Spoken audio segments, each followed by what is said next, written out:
Even during the course of this trial, there were 2 more killings. A lot of people were wondering, of course, leading into the verdict being delivered, do young black lives matter in America? How does this verdict change things, and what needs to happen from here to get true healing in the US? Thank you for having this important discussion today. As we waited for the verdict to come in, my heart was racing, and I wasn't sure what was going to happen. And then after I heard the guilty verdicts on all 3 counts, I was somewhat relieved, but it shouldn't be relief for the baseline of justice in this country. This should be the expectation. This should be the norm. And now we await for the sentencing phase to see what happens, because today was only the first step in justice in this country. We know that there is still so much to do to address systemic racism, to address police brutality. We're done dying at the hands of police in this country. And so that's why we have to continue to work with the Senate to get the George Floyd Justice and Policing Act passed so that we can see true justice for everyone in this country, not just one single case, but we need systemic change in this country.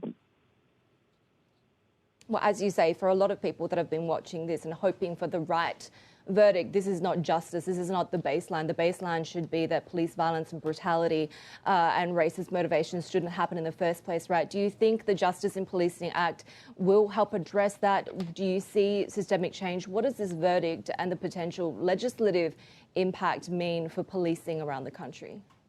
Well, number one, I think this verdict today shows that we're moving in the right direction, and it puts the country on notice that it is time for us to change in a big way. Systemic change has to happen, and we can get that change. We can get just accountability is what we're asking for.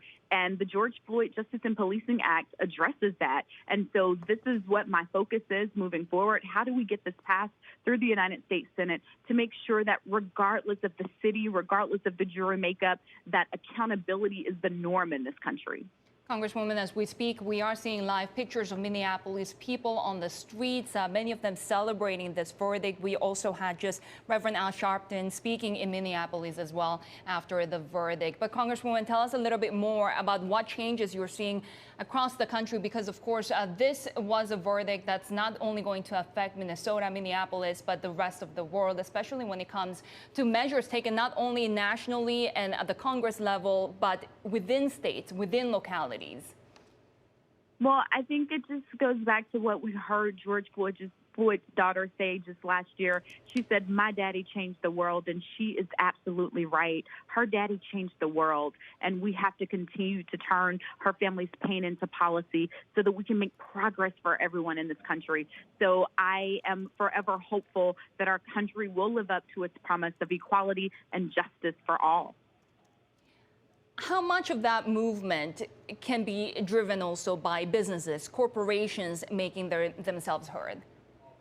We all have an obligation to make sure that we are moving us one step closer to full equality, from the legislative branch to policing themselves to corporations in this country. We all have an obligation to make sure that we are living up to the promise of this country.